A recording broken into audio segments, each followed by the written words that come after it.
teman-teman pendengar semuanya, selamat datang di podcast Swipe Up to Save Life. Podcast di mana kita akan ngobrolin hal-hal yang seru, bermanfaat, dan pastinya bermakna. Nah sobat podcast, berhubung hari ini kita lagi ada di momen yang spesial banget nih, yaitu dalam rangka memperingati Hari Donor Darah Sedunia. Rasanya akan pas banget nih kalau di episode kali ini kita akan membahas mengenai topik yang mungkin udah sering kita dengar nih teman-teman, tapi banyak dari kita ini belum tentu paham akan hal ini, yaitu tentang peran digital sebagai alat kampanye donor darah. Sebelumnya, perkenalkan saya Nadia Dwi Sanjaya Putri selaku host pada episode kali ini. Nah, seperti yang kita tahu teman-teman, bahwasanya kebutuhan darah di Indonesia ini sangat tinggi, tapi sayangnya partisipasi masyarakat, terutama generasi muda ini masih sangat kurang sekali. Nah, di era digital yang seperti sekarang, media sosial ini bisa jadi senjata yang ampuh banget untuk menyebarkan pesan kemanusiaan ini. Siapa sangka hanya dengan satu story maupun klik tombol share, kita sudah bisa membantu menyelamatkan nyawa seseorang. Yap, itulah kekuatan media sosial di era sekarang. Melalui postingan, hashtag, sampai reels, kita semua terutama kalangan generasi muda memiliki peran yang penting untuk menyebarkan pesan kemanusiaan ini. Karena kadang hal sesederhana kayak donor darah itu masih suka dianggap sepele, padahal satu kantong darah itu bisa menjadi penentu hidup bagi seseorang. Nah teman-teman, di momen yang spesial ini, kita kedatangan tamu yang sangat luar biasa. Beliau adalah seseorang yang berdedikasi dan berkompeten di bidangnya. Beliau sudah lama berkecimpung di dunia donor darah melalui kerja kerasnya di PMI. Yuk langsung saja kita sapa. Selamat pagi Ibu. Selamat pagi Mbak Nadia. Selamat pagi. Selamat pagi. Mungkin Ibu bisa berkenalan kepada teman-teman di luar sana? Halo pendengar sekalian, perkenalkan nama saya Sri Winanti. Biasanya kalau di UDD PMI Kota Malang, saya lebih sering dipanggil dengan Bu Wiwin yang bertugas sebagai Kepala Seksi Pengelolaan Donor. Wah, luar biasa sekali ya titelnya Ibu Wiwin ini di dunia PMI, teman-teman. Sebelumnya kami ucapkan terima kasih Ibu karena sudah menyempatkan diri bisa hadir dengan bersama senang hati, kami. Mbak Nadia. Terima kasih. Nah, tanpa berlama-lama aja nih teman-teman, yuk kita langsung masuk ke segmen pertama.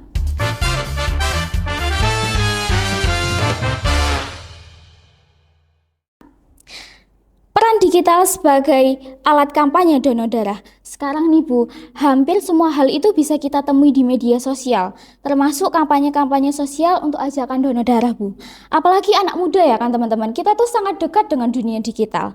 Nah pertanyaannya Bu, menurut Ibu sendiri seberapa besar sih Bu pengaruh media sosial itu untuk mengajak generasi muda untuk ikut partisipasi dalam kegiatan donor darah? Ya, pastinya peran digital ini sangat penting sekali ya dalam penentuan informasi kegiatan dan kampanye donor darah. Kenapa demikian? Karena di era digital, di era gempuran digital seperti sekarang ini, informasi ini akan lebih cepat tersampaikan kepada halayak. Kadang kalau kita ada event tertentu, itu biasanya kita memanfaatkan digital seperti IG, WhatsApp, kemudian juga TikTok, termasuk Thread dan Twitter. Ini kita memanfaatkan media tersebut untuk menginformasikan kegiatan yang akan kita selenggarakan.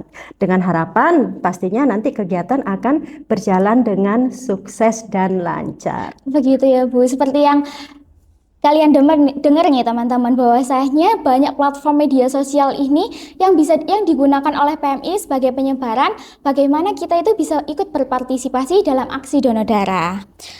Dalam segmen kedua, tantangan dan misinformasi seputar donor darah. Kalau kita bicara kegiatan donor darah nih, tentu nggak semua itu berjalan mulus ya Bu di lapangan. Ya, betul sekali. Kalau dari pengalaman PMI nih Bu, apa sih Bu kira-kira tantangan yang paling umum dihadapi ketika kegiatan donor darah itu berlangsung? Ya, kalau tantangan secara umum, kalau saat pelaksanaan kegiatan donor darah pastinya sedikit sekali ya, karena sebelum melakukan kegiatan donor darah terlebih di luar gedung atau yang lebih kita kenal dengan istilah mobile unit, itu suka koordinasi itu sudah ada sebelumnya. Jadi untuk tempat dan kegiatan itu sudah kita koordinasikan.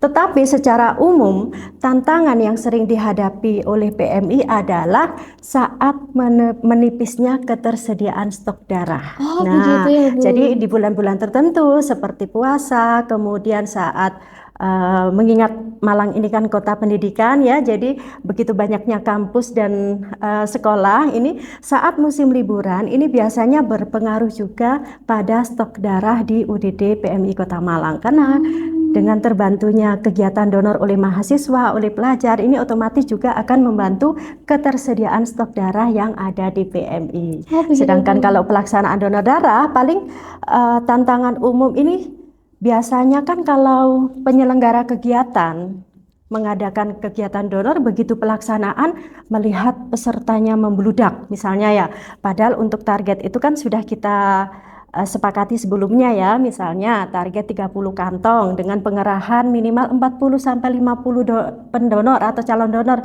Ternyata saat pelaksanaan lebih dari 50 orang misalnya, otomatis ini akan menimbulkan kepanikan tersendiri dari penyelenggara. Alhasil biasanya langsung telepon ke saya, Bu ini kantongnya bisa ditambah nggak Bu? Bu ini bisa ditambah nggak Bu? Nah seperti ini. Itulah adalah tantangan yang sering kita hadapi. Mengingat pendengar sekalian, kalau kita sudah melaksanakan kegiatan donor darah dan sudah disepakati target, itu otomatis kami akan menyusun formasi petugas. Sedangkan petugas tersebut sudah disesuaikan dengan beban kerja dengan target. Jadi saat pelaksanaan kegiatan otomatis tidak akan bisa menambah target donor. Jadi begitu ya teman-teman. Sebenarnya kalau adanya peliburan atau musim libur Ibu itu sebenarnya pengaruh besar juga ya Bu bagi cukup berpengaruh. ketersediaan. Begitu Bu. Kalau selain tantangan hal tersebut, misalnya kalau misal nih ada beberapa pasien atau beberapa seseorang yang mau mendonorkan darah nih Bu, dia itu memiliki trouble atau enggak, dia memiliki penyakit sebelumnya, tapi dia ingin sekali nih ikut partisipasi dalam donor darah. Apa kalau gitu bisa diperbolehkan ya Bu? Ya, tentunya prinsip donor darah itu adalah syarat utama itu adalah harus sehat jasmani dan rohani ya. Jadi sebelum donor juga akan dilakukan seleksi, mulai dari kesehatan umum, riwayat penyakit dan lain sebagainya. Apabila Anda memiliki mungkin penyakit bawaan seperti contohnya mungkin kanker darah, penyakit jantung bawaan, itu tidak diperkenankan untuk mendonorkan darahnya. Kenapa? Semata-mata lebih untuk safety diri kita sendiri. Ingat, pada prinsipnya donor darah itu adalah sehat ya, berasal dari pendonor yang sehat, darah yang kita sumbangkan sehat, setelah donor pun kita tetap harus sehat. Jangan sampai setelah donor kita menjadi sakit. Nah itu kan jadikan kurang tepat jadinya. Nah jadi teman-teman nih jangan sampai khawatir ya teman-teman. Jadi misal teman-teman nih mau ikut partisipasi tapi teman-teman ragu nih apakah kita punya penyakit atau enggak, atau kita punya gen yang non formal, maaf, seperti ada bawaan penyakit, itu teman-teman tenang saja, karena sebelum prosedur donor darah di donornya diambil, kita sebelumnya akan dites terlebih dahulu. Seperti itu Bu? Iya, akan ada seleksi pemeriksaan namanya. Jadi meliputi anamnese dan pemeriksaan kesehatan secara umum. Begitu Bu. Lanjut ke segmen 3 mengenai cerita inspiratif dari relawan dan pendonor aktif. Kadang buka yang membuat orang tergerak untuk donor darah itu bukan cuma dari informasi, tapi dari kisah nyata yang menyentuh hati. Selama Ibu berkecimpung di dunia PMI Bu, adakah cerita yang inspiratif banget dari pasien yang bisa Ibu bantu sebarkan kepada teman-teman pendengar sebagai motivasi kami untuk ikut aktif partisipasi donor darah? Baik, sedikit cerita inspiratif dari kehidupan nyata ya. Betul. Ini baik. Boleh saya ceritakan sedikit? Ini saya ambil contoh waktu itu sekitar tahun 2006. Ya. Ada seorang anak itu menderita leukemi, Mbak ya. Jadi setiap seminggu 2 kali dia harus menerima transfusi trombosit antara 4 sampai 6 sekali transfusi. 6 kantong ya itu? Iya betul. Dan itu setiap seminggu 2 kali. Seminggu 2 kali dari 6 kantong. Orang tua si anak ini otomatis dia akan saat darah itu tersedia di PMI, maka pasien tersebut akan langsung mendapatkan darah sesuai kebutuhan. Tapi mengingat kalau kondisi darah kita kosong atau mungkin berkurang, otomatis orang tua tersebut harus membantu mencarikan donor pengganti. Donor pengganti itu boleh berasal dari keluarga atau teman atau yang lain pun yang tujuannya donor untuk pasien tersebut. Lah dari sisi itulah akhirnya orang tua pasien tersebut ini ada inisiatif mendonorkan darah, jadi menjadi pendonor rutin setelah penyakit anaknya ini walaupun sudah diupayakan sebaik mungkin ternyata tidak sesuai harapan. Jadi pasiennya tidak ya mohon maaf ini pasiennya ini tidak bisa bertahan hidup ya. Nah dari situlah dia bertekad untuk tetap mendonorkan darah untuk membantu sesama. Kemudian juga biasanya nggak hanya di pasien tersebut, tetapi juga beberapa pendonor, kalau kita ngobrol dengan pendonor itu ya, kadang dia menjadi donor sukarela itu berawal dari diminta teman. Oh begitu. Ya, seperti yang istilah donor pengganti tadi. Jadi karena diminta temannya atau rata-rata temannya ya. Karena rasa iba, rasa kemanusiaan kita kalau melihat kondisi anak seperti itu kan pastinya rasa kemanusiaan kita akan otomatis muncul itu. Betul. Dan itu Empati pasti kita gitu. akan langsung muncul. Betul.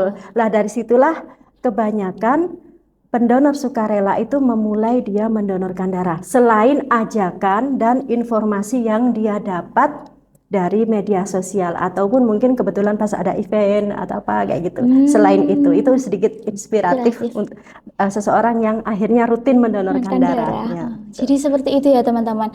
Karena kadang kita sebagai seorang manusia ini memiliki jiwa yang empati sangat tinggi, sehingga kita ketika ada seseorang yang membutuhkan bantuan kita, entah dari materi maupun non materi, kita sebagai manusia itu layaknya kita seperti seharusnya kita harus memiliki empati yang tinggi untuk membantu orang tersebut.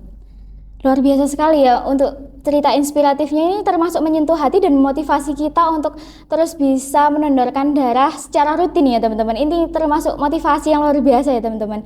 Hal ini bisa menjadikan kita sebagai motivasi agar kita sadar bahwa apa yang kita miliki ini sebenarnya juga dibutuhkan oleh orang lain. Jadi nggak salah kalau kita itu bisa berbagi dengan orang lain.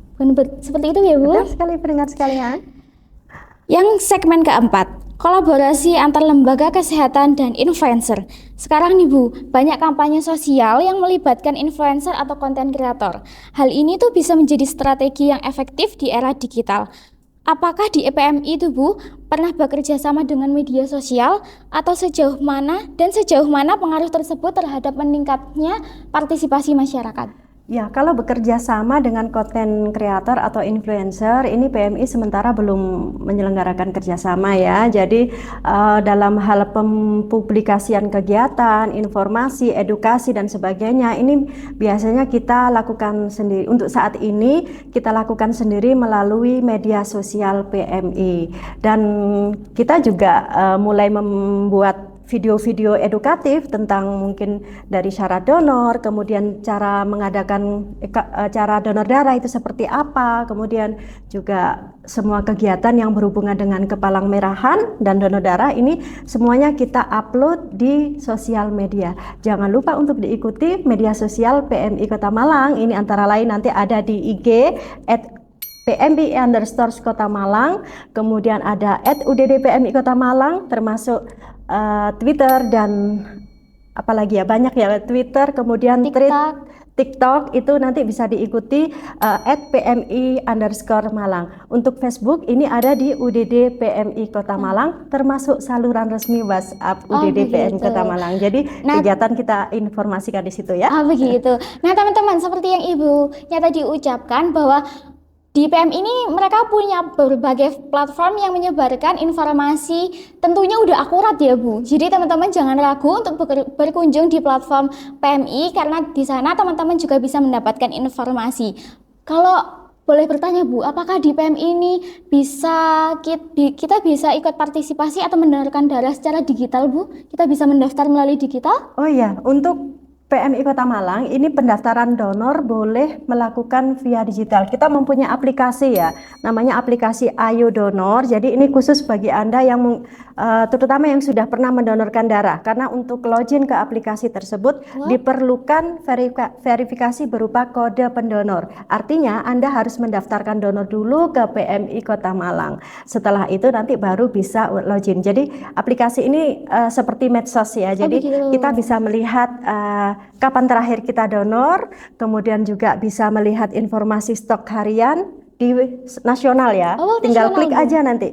Tinggal klik nanti saya ingin melihat stok darah di UDD PMI X gitu. Nanti tinggal diklik aja untuk melihat ketersediaan stok darah. Kemudian juga informasi kegiatan mobile unit, Mbak. Di sana juga nanti bisa diakses. Iya. Termasuk riwayat kesehatan kita saat mendonorkan darah. Tapi ingat kalau untuk riwayat kesehatan donor ini hanya bisa dipakai setempat. Jadi nggak bisa dipakai secara online ya. Jadi saat Anda terdaftar di UDD PMI Kota Malang, maka aplikasi tersebut nggak akan berlaku di UDD PMI lain karena bersifat setempat atau daerah. Otonomi. Iya.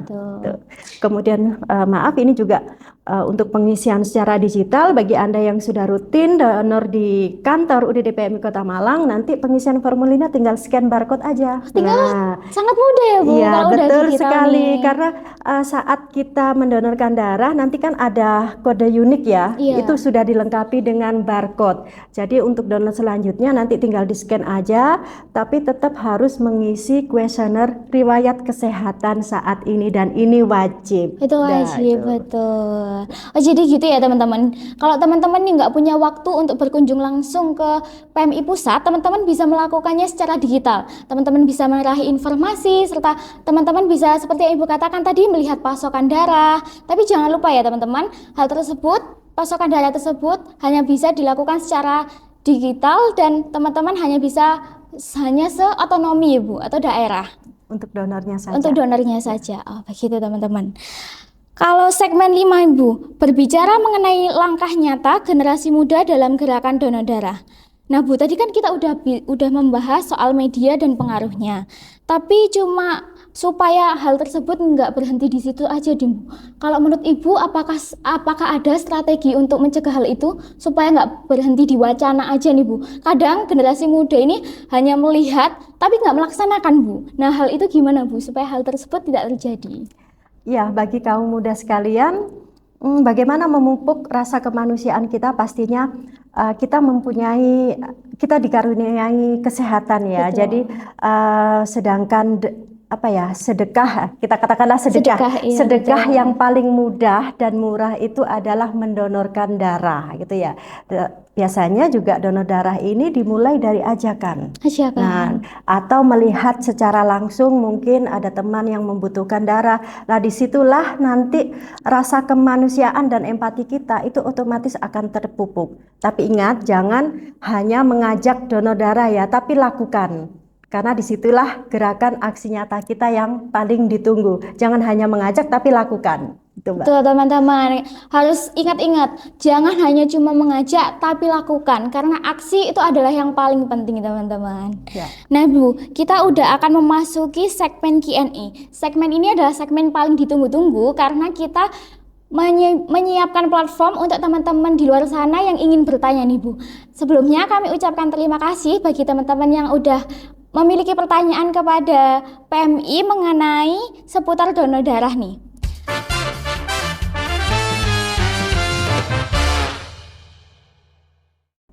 Untuk pertanyaan pertama dari @_AYETSFARSOY, dia tanya Bu, mitos atau fakta darah yang didonorkan oleh penderita malaria itu dapat menularkan penyakit tersebut kepada penerima donor nih Bu? Fakta teman-teman. Kalau boleh tahu apa nih Bu penjelasannya? Ya, karena malaria ini kan termasuk bisa menular lewat transfusi darah ya. Sedangkan di UDD PMI Kota Malang ini belum melakukan pemeriksaan malaria. Kenapa belum? Itu nanti bisa berdampak langsung pada service cost yang akan dikeluarkan pasien untuk mengganti biaya tersebut. Tetapi pada seleksi awal seseorang itu sebelum mendonorkan darah itu ada kuesioner atau riwayat penyakit yang harus dia isi. Jadi itu harus diisi jujur oleh calon donor. Termasuk diantaranya adalah tinggal di daerah endemis dan menderita penyakit malaria. Walaupun itu tipe yang masih awal. Nah, itu penderita malaria memang tidak kita anjurkan untuk mendonorkan donor darah gitu ya. Jadi teman-teman jangan khawatir juga ya. Ibunya tadi udah menyampaikan berulang kali bahwa kita sebelum mendonorkan darah itu kita pasti akan melakukan tes atau cek kesehatan terlebih dahulu, dan waktu melakukan tes kesehatan itu teman-teman akan diusahakan teman-teman harus jujur ya dalam melakukan pengisian tes kesehatan tersebut. Untuk pertanyaan yang nomor 2 Bu, dari Naila Salma 0604, mitos ataukah fakta nih Bu, seseorang yang rutin mengkonsumsi tablet tambah darah masih diperbolehkan untuk melakukan donor darah? Fakta. Kalau boleh tahu kenapa nih Bu? Ya, tablet tambah darah ya. Betul, itu tablet adalah tambah darah. bukan kita mengkonsumsi tablet tambah darah bagi calon pendonor itu bukan karena penyakit ya. Ya, jadi itu kan hanya berisi vitamin dan mineral ya. Jadi masih diperbolehkan untuk mendonorkan darah. Ini terutama biasanya dikonsumsi oleh cewek-cewek yang yang mengalami masalah dengan penundaan karena HB. Terkadang sudah rutin sudah datang jauh-jauh, kemudian sudah rutin mendonorkan darah. Pada saat waktunya donor ternyata HB-nya kurang. Nah, ini diperbolehkan untuk mengkonsumsi tablet tambah darah tersebut sebelum mendonorkan darah gitu loh. Oh gitu Bu. Jadi jangan khawatir ya teman-teman, nggak apa-apa kok. Bagi teman-teman yang konsumsi tablet donor darah itu tetap nggak apa-apa untuk melakukan donor darah. Untuk pertanyaan ketiga, mitos atau fakta Bu, jika setelah melakukan donor darah seseorang diinformasikan bahwa terdapat kelainan darahnya, langkah apa yang sebaiknya dilakukan selanjutnya Bu? Nah, ini fakta juga. Fakta juga Bu. Jadi seseorang yang telah mendonorkan darahnya, ini akan diambil sampel ya, dan sampel tersebut akan dilakukan uji atau diuji darahnya. Jadi PMI ini ya dalam upaya mengamankan darah transfusi ini wajib melakukan pemeriksaan. Yang pertama ini adalah pemeriksaan IMLTD. Nah, IMLTD itu kan infeksi menular lewat transfusi darah. Jadi kan ini wajib, 4 parameter ini wajib dalam Permen ke-91 tentang standar pelayanan transfusi darah, ini wajib, nggak bisa ditawar ya. Jadi wajib, walaupun sudah rutin mendonorkan darahnya setiap 2 bulan sekali, darah tersebut harus tetap diperiksa. Tetap harus diperiksa. Jadi mencakup hepatitis B, hepatitis C, sifilis, dan HIV. Nanti masih ada lagi pemeriksaan laborat seperti konfirmasi ulang golongan darah. Jadi meskipun darah tersebut sudah diperiksa golongan darahnya di awal, di laborat kami tetap prosedurnya harus dilakukan pemeriksaan ulang. Karena apa? Ini untuk meminimalkan human error. Nah, karena kan mungkin target banyak, itu bisa berpengaruh loh ke petugas, kan capek deh. Iya betul. Akhirnya petugasnya kurang konsen. Nah, betul. bisa jadi human error tersebut. Nah, selain konfirmasi ulang golongan darah, nanti ada pemeriksaan screening antibody. Itu nanti akan kelihatan nih ternyata kita habis minum obat. Nah, ternyata kita habis sakit. Nah, itu nanti akan terlihat di situ. Lah, dari pemeriksaan tersebut, apabila terjadi sesuatu di antaranya, maka data pendonor dalam database akan kita tandain. Dan itu hanya petugas yang berwenang yang bisa mengakses. Misalnya kalau petugas pendaftar donor, dia nggak akan bisa mengakses informasi tersebut. Nah, dari pendonornya, saat dia mendonorkan darah kembali, maka akan diberitahu oleh petugas yang bersangkutan untuk dilakukan pemeriksaan lebih lanjut. Biasanya akan ada informasi.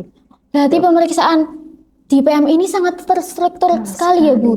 Mulai dari kita bertemu pasien, ketika darah diambil, setelah darah diambil itu masih diperiksa terus ya Bu? Tetap harus diperiksa, bahkan sebelum darah ditransfusikan pun juga harus dilakukan pemeriksaan. Namanya pemeriksaan uji silang serasi.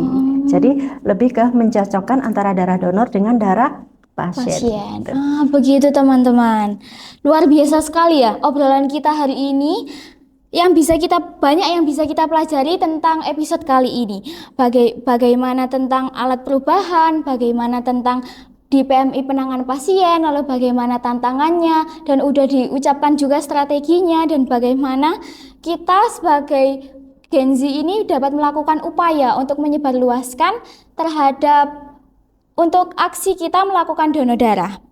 Terima kasih banyak Ibu atas waktunya dan sharingnya yang sangat inspiratif.